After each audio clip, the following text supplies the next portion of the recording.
Our story today is based on Matthew 26:6, Mark 14:3, and John 12:1 and 2, and it's Simon, the former leper. Shaking his head, Simon laid every dish he owned on the table. 2 cups, 1½ plates. Oh, what was I thinking? I know nothing about hosting a dinner. He stacked the plates to put them back in the crate and forgot the whole idea. As he lifted them in, the top half plate slid onto the floor and broke. Again.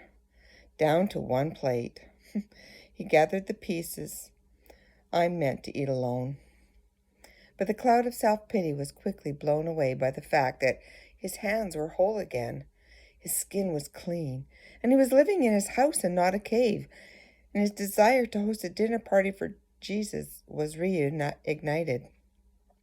Simon's years outside of town because of his unclean skin condition had left him anxious around people. Leprosy was viewed as a disease caused by divine judgment. Since its only cure was divine healing, lepers were banished to caves and colonies away from everyone. He was out of practice and feared conversations. He had never forgotten the polite manners of Jewish meals, and up until a few months ago, his entire diet had been forged or begged. Oh, this is a bad idea, he warned himself. Even so, his nerves were no match for his desire to honor Jesus, so he decided to ask for help. He walked to his neighbor's house. Lazarus would understand. He too was fresh from the grave and restored to life. His sisters were experienced in home, and he had hosted Jesus before. Whipping up roasted lamb and cakes of bread for a table full of friends was no difficulty for Mary and Martha. Martha answered the door and greeted him. Oh, Simon looked down the street, left and right. He laced his fingers together and did not speak. Please, Simon, come on in. Shaking his head, he refused to step inside. He stood silent. He was going to need help, all right. He stepped back from the door and looked past Martha into the house, but no words came. Simon, Martha smiled. What can I help you with? I want to have Jesus to supper.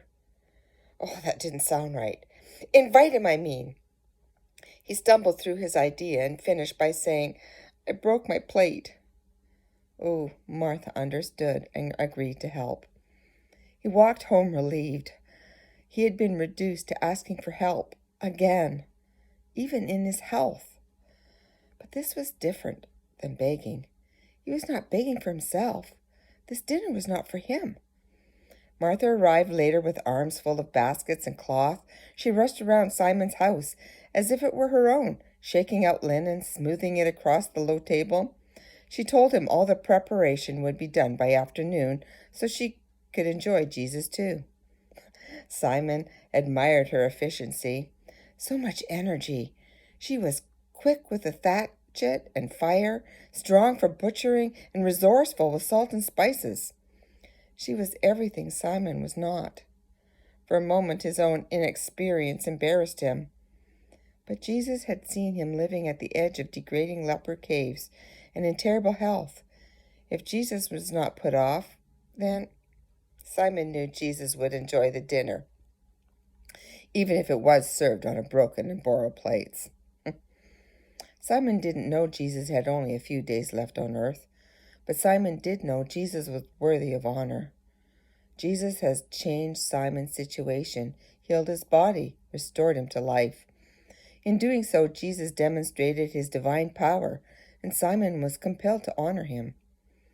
At the cross, Jesus demonstrated his love for us too, in that while we were still wallowing in sin, he changed our situation before God. He administered healing and restored us to life.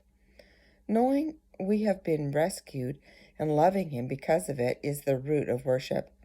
He gladly accepts even feeble attempts to honor him, no matter how weak and flawed our worship might seem to us.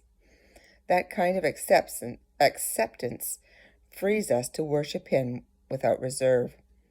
We might be disappointed with our own attempts at worship. Maybe our efforts were misunderstood. Maybe you missed a note. Maybe your words didn't come out right. But when it comes to worship and a genuine desire to honor Jesus, He's not grading your performance. He's accepting your love, no matter how embarrassed you might be about what you have to offer. Lord, I sometimes feel embarrassed by the ways I worship you, as if worship I offer is insufficient. But you do not blush when I give you my brokenness and childlike gratitude. If you're not embarrassed by my gifts, help me not to either, and thank you for all the reasons and ways I have to honor you. Thank you for listening, and have a wonderful day.